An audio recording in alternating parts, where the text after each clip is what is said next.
Federal Republic of Nigeria, Muhammadu Buhari now addresses the nation to commemorate Nigeria's 61st independence anniversary.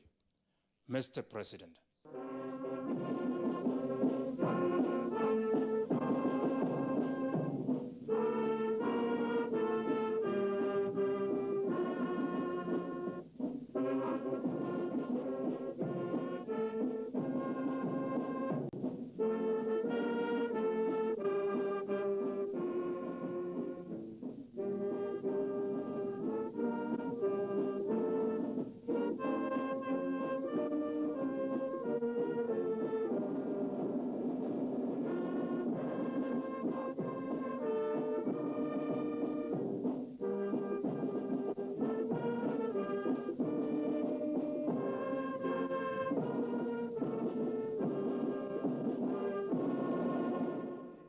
Citizens of Nigeria, it is with full gratitude to God that today we celebrate Nigeria's 61st independence anniversary. For 1st of October 1960 to happen, all hands were on deck. East, West, North all came together to celebrate freedom. Today should not only serve as a reminder of the day the British handed over the reins of power to Nigerians, but also unified Nigerians from all ethnic groups, religions, and regions. Today, despite the challenges we face, most Nigerians still maintain the spirit of 1st October. That positive outlook and determination to make Nigeria a peaceful and prosperous nation. It is due to this collective attitude that Nigeria doggedly continues to remain a united and indivisible nation. Fellow Nigerians, the first 18 months have been some of the most difficult periods in the history of Nigeria. Since the Civil War, I doubt whether we have seen a period of more heightened challenges than what we have witnessed in this period. Our original priorities for 2020 were to continue stabilizing our economy following the deep recession while restoring peace in areas confronted with security challenges. But the COVID-19 pandemic and its devastating impact on all nations meant we needed to shift gears and re-strategize. Nigerians came together as one to fight against COVID-19. It is this attitude, and by the shelf grace of God, we continue to survive the pandemic as a nation and indeed provide leadership and example at regional and international levels. The doomsday scenario predicted for our country never came. Even as the Delta variant continues to spread, we have built the capacity we need to respond now and into the future. I will therefore appeal to Nigerians not to take COVID lightly. Adhere to public health and social measures. Put your mask on and get vaccinated. We can control this pandemic, but it requires effort on everybody's part.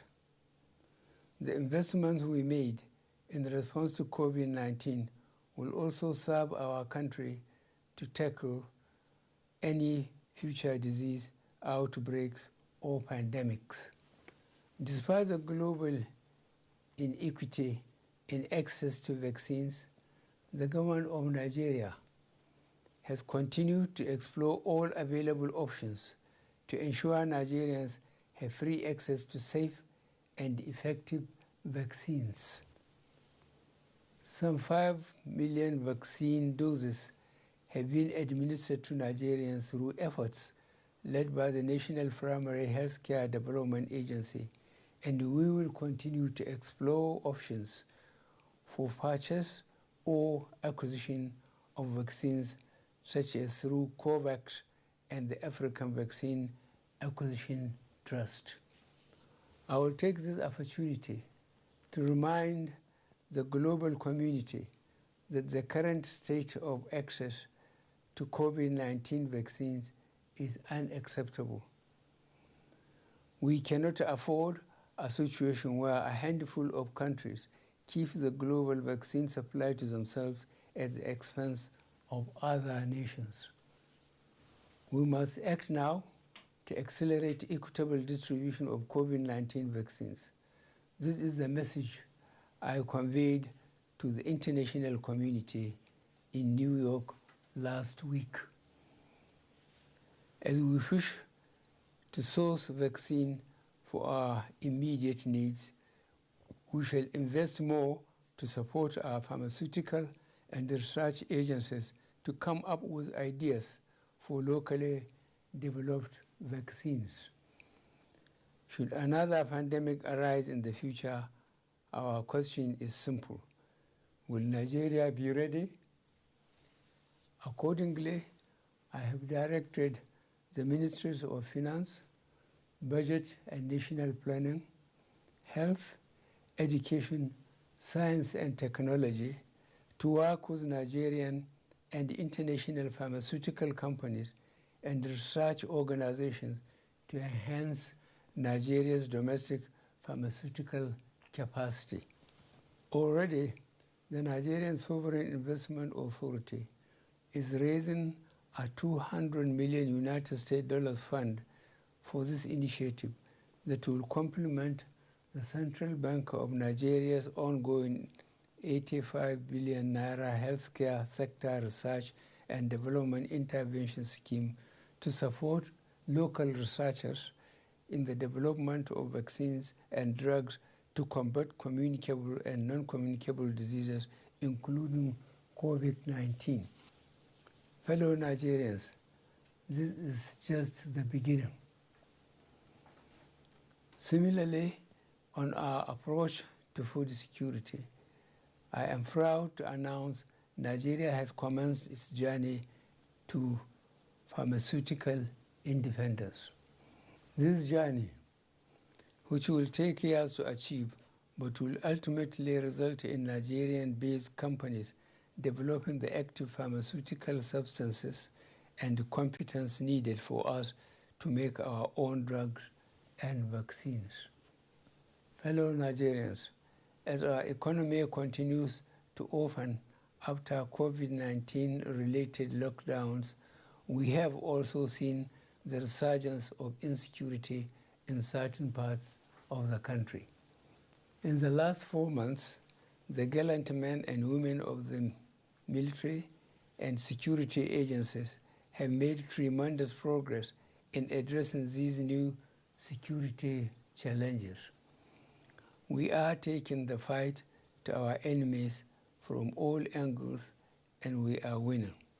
Earlier this year, I launched the Integrated National Security and Waterways Protection Infrastructure, the Deep Blue Project, which is designed to secure Nigerian waters up to the Gulf of Guinea. I am happy to inform Nigerians that we have taken delivery of key assets for this project, and very soon its impact will be felt. In the northeast region alone, over 8,000 Boko Haram terrorists have surrendered. To support our surge approach to fighting banditry, the Nigerian Armed Forces have recruited over 17,000 personnel across all ranks. Furthermore, I have also approved for the Nigerian Police Force to recruit 10,000 police officers annually over the next 6 years. I am also pleased to note that most of the Air Force platforms we acquired over the past 3 years have started to arrive in Nigeria. These will positively impact on security operation in all parts of the country. In line with Section 14, subsection 2B of the 1999 Constitution as amended, the security and welfare of Nigerians continue to be the prime focus on which programs and projects of our government revolves. Therefore, as a government, we are ready to arrest and prosecute all persons inciting violence through words or action. Our resolve for a peaceful, united, and one Nigeria remains resolute and unwavering. That said, our hope is not to fight for peace. We can always settle our grievances peacefully without spilling any blood. I will therefore take this opportunity on this special day that symbolizes the unity and oneness of our great nation to ask all Nigerians to embrace peace and dialogue, whatever your grievances. The seeds of violence are planted in people's heads through words. Reckless utterances of a few have led to losses of many innocent lives and destruction of properties. Such unfiltered and unsubstantiated lies and hate speeches by a few evil persons must be stopped. Our media houses and commentators must move away from just reporting irresponsible remarks to investigating the truth behind all statements and presenting the facts to readers.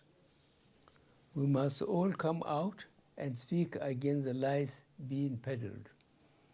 At this point, I would want to sincerely appreciate the large number of our traditional, religious, and community leaders, as well as other well-meaning Nigerians who, in their various fora, are openly spreading the message of peaceful coexistence and conflict settlement through dialogue in their respective communities.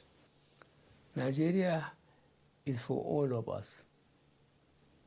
Its unity is not negotiable, and its ultimate success can only be achieved if we all come together with a common goal of having peace and prosperity for our nation. We shall continue to work on dialogue-based solutions to address legitimate grievances, but we remain ready to take decisive actions against secessionist agitators and their sponsors who threaten our national security. The recent arrests of Nnamdi, Kanu, and Sundayigboho and the ongoing investigations being conducted have revealed certain high-profile financiers behind these individuals. We are vigorously pursuing these financiers, including one identified as a serving member of the National Assembly. Fellow Nigerians, this is a clear example of how people abandon their national leadership positions for their selfish gains. Instead of preaching unity, they are funding and misleading our youth to conduct criminal acts that sometimes lead to unfortunate and unnecessary loss of lives and property. As the so-called leaders run abroad to hide, our innocent youth are misled and left in the streets to fight for their senseless and destructive causes. Government will continue with greater level of people's participation and in collaboration with our international partners to improve the security architecture, reduce an enabling environment for criminality to thrive, and eliminate opportunities for terrorism financing. Fellow Nigerians, our unrelenting effort at resolving an almost 2 decades toil on the management of our petroleum resources and ensuring equitable consideration to our host communities has resulted in the enactment of the Petroleum Industry Act 2021. This act not only overhauls the institutional, regulatory, and fiscal framework of the petroleum industry, but also reduces the previous opacity associated with this sector. This is the first step to the reform, as the process is a continuous one. Already, to further improve the governance framework, I have sought for an amendment of Section 11, subsection 2b, and Section 34, subsection 2b.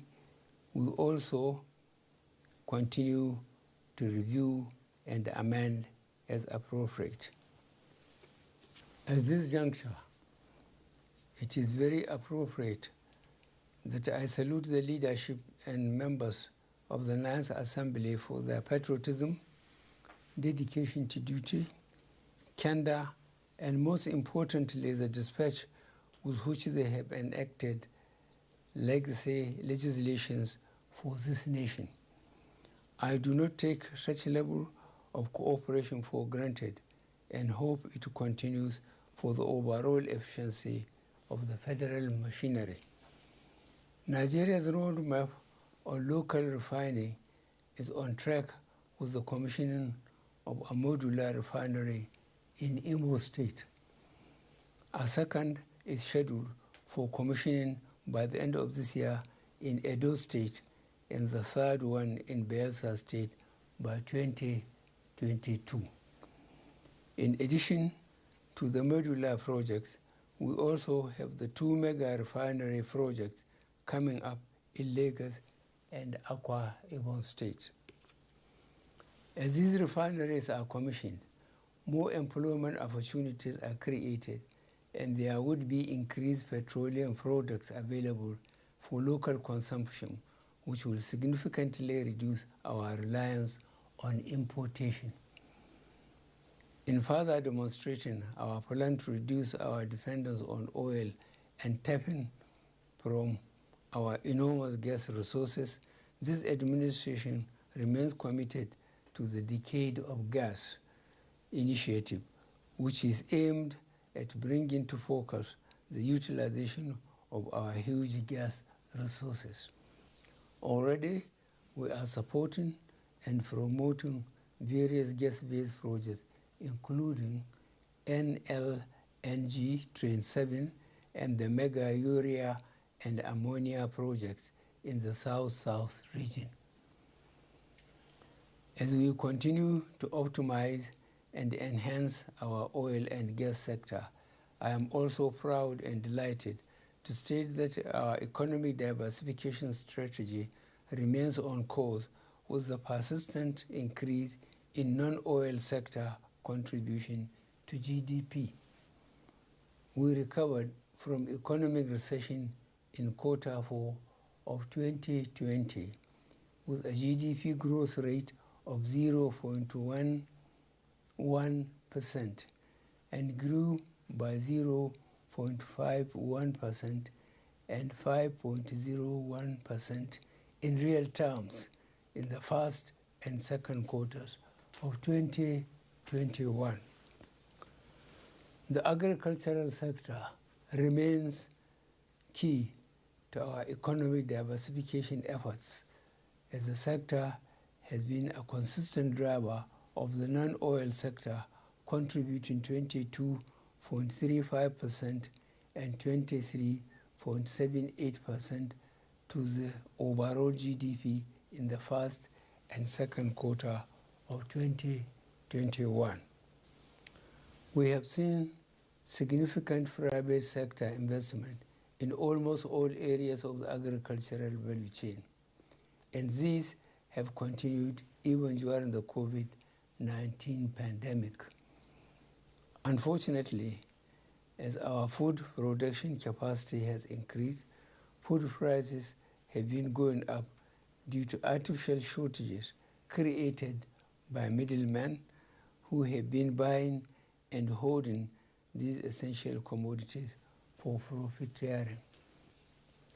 To address this, I am hereby directing the Ministry of Agriculture and Rural Development to rehabilitate the National Food Reserve Agency and also work with security agencies, the Nigerian Commodity Exchange, and the National Assembly to find a lasting solution to these disruptive and unpatriotic hoarding activities. To further enhance food production, we have completed several new dams and are in the process of rehabilitating several river basin development authorities to enhance groundwater supply for rain-fed agriculture as well as surface water for irrigation agriculture. The water projects we completed between 2015 to 2020 have improved Nigeria's access to potable water to 71% between 2015 and 2020. This means 12.5 million additional Nigerians now have direct access to potable water. Fellow Nigerians, this government remains concerned by the significant transportation infrastructure deficit we have. Addressing the challenges our commuters and lorry drivers face on the motorways is still a high priority to us. To complement our budgetary allocations, the Presidential Infrastructure Development Fund and the Road Infrastructure Development and Refurbishment Investment Tax Credit Scheme, we recently established a 15 trillion naira infrastructural corporation of Nigeria Limited, which is expected to begin operation by the fourth quarter of this year. Infraco will also focus on leveraging resources on a public-private sector basis for infrastructural development in Nigeria. We hope through these innovative programs, the additional cost burden on individuals and businesses because of inefficient logistic operations will be reduced and ultimately eliminated. We currently have over 13,000 kilometers of roads and bridges under construction all over the country, of which a fair percentage have been completed. As we fix our roads, we also continue to extend and upgrade Nigeria's railway network with the notable opening of the Warri to Itape standard gauge rail line. To increase capacity, we have introduced more locomotives, coaches, and wagons, including the establishment of our wagon assembly in Kajola, Ogun State. The seaports, however, still remain problematic. The effect of our various interventions to reduce the gridlock and inefficiencies have been slower than expected. However, the implementation of the electronic call-up system, as well as the conversion of the Lily Pond container terminal to a vehicle transit area will further enhance the ease of cargo evacuation. Our prioritization of developing Nigeria's digital economy has positively impacted the contribution of the ICT sector to our GDP. We hope our present efforts to ensure all Nigerians use a national identification number, as well as our planned rollout of the fifth generation network technology, will ensure we stay in line with the global innovation curve as a nation. As we embrace the digital economy in Nigeria, we are fully aware of the prospects and the perils. Our policies have been developed to enable Nigerians to take advantage of the prospects and avoid the perils of digital technologies.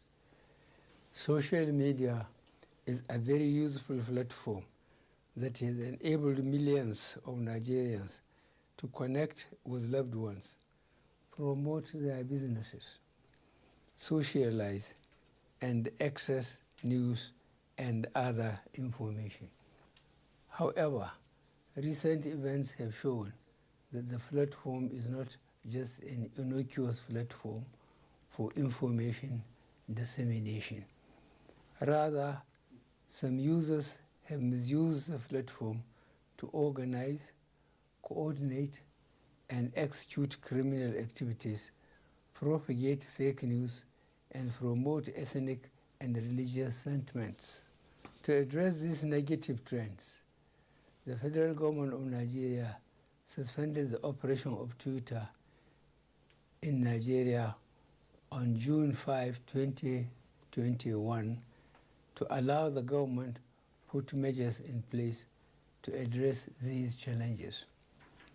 Following the suspension of Twitter operations, Twitter Incorporated reached out to the federal government of Nigeria to resolve the impasse.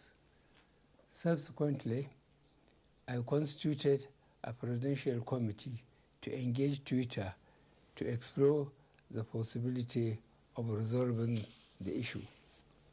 The committee, along with its technical team, has engaged with Twitter and have addressed a number of key issues. These are A, national security and cohesion; B, registration, physical presence and representation; C, fair taxation; D, dispute resolution; and E, local content. Following the extensive engagements, the issues are being addressed, and I have directed that the suspension be lifted, but only if the conditions are met to allow our citizens continue to use the platform for business and positive engagements.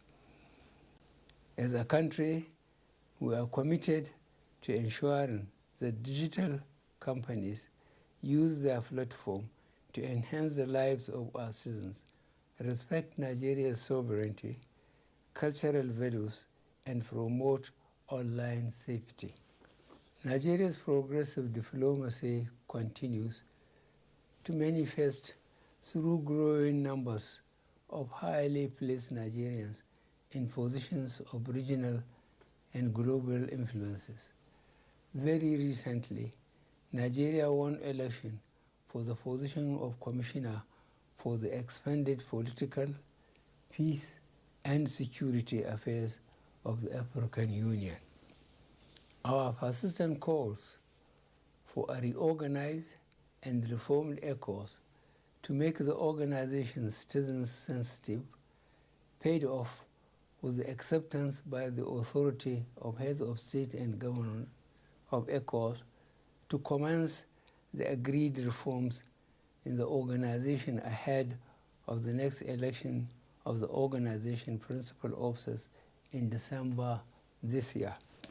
As the African Development Bank, World Trade Organization, and indeed the United Nations footprints of Nigeria's diplomacy are clearly evident.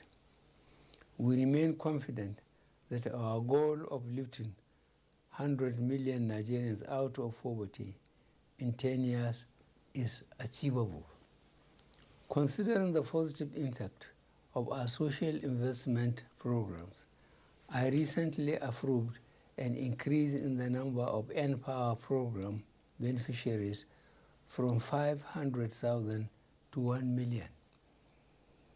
Out of this, 510,000 have started the program, while the competitive selection process for onboarding the outstanding 490,000 beneficiaries is in progress. The National Homegrown School Feeding Program is currently being implemented in 35 states of the Federation and the FCT. Over 103,000 women have been engaged and empowered as cooks under the program, while about 10 million pupils are being fed across public primary schools in the country. To grant increased access to credit to the most poor and vulnerable, I have directed an increase in the disbursement of government enterprise and empowerment program loans to an additional 1 million beneficiaries, laying more emphasis on the smallholding farmers through the Farmers' Money Program. Fellow Nigerians,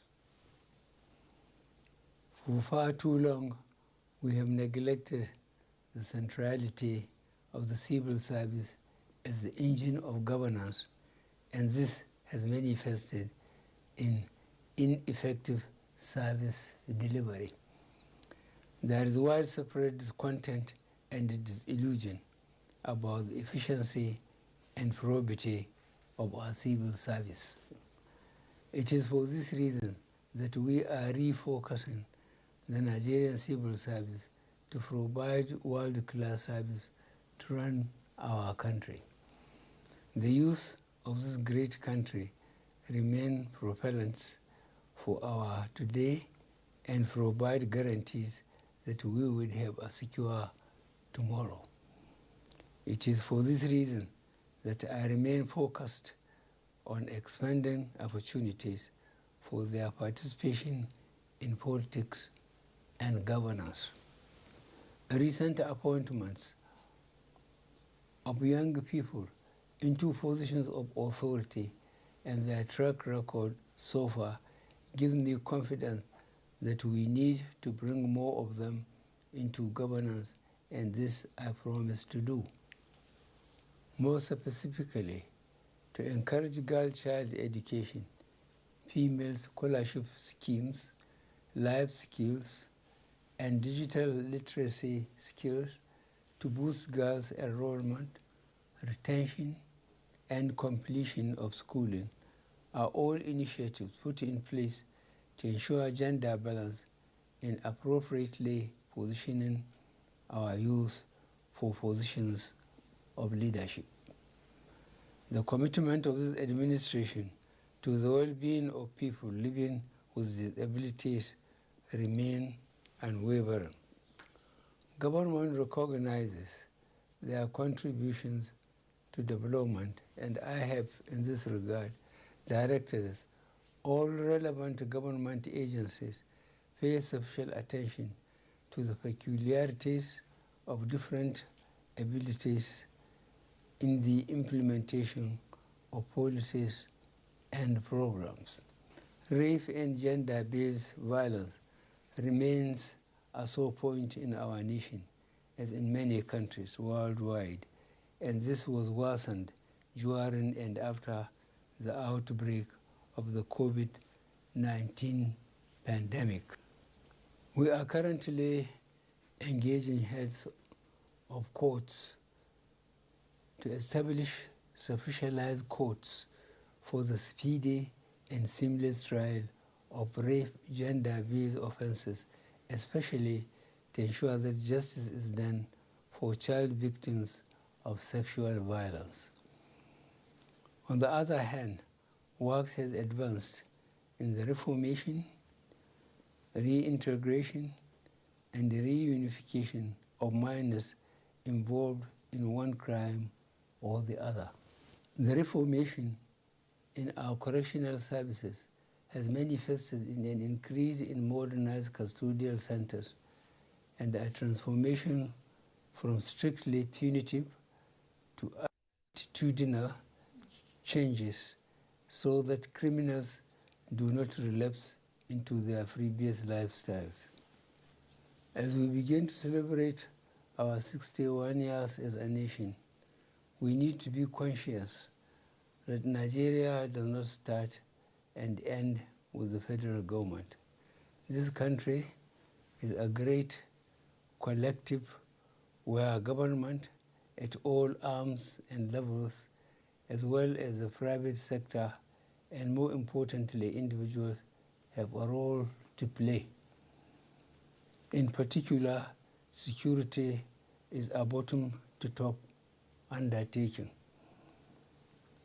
Joining hands and hearts together would enable us to secure ourselves and our country. I fully understand the anxiety of many Nigerians on the inability of this country to go beyond a never-ending potential for becoming a great nation to an actually great one. A lot has been achieved in the last 6 years on many fronts, in infrastructure, social care, governance, Nigeria's image and influence in Africa and the international community. But critics misdiagnose incremental progress as stagnation.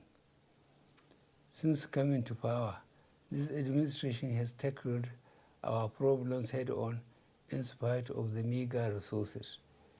No government since 1999 has done what we have done in 6 years to put Nigeria back on track. We shall continue to serve the country, listen to all, and protect our democracy and the country. Thank you all, and God bless the Federal Republic of Nigeria.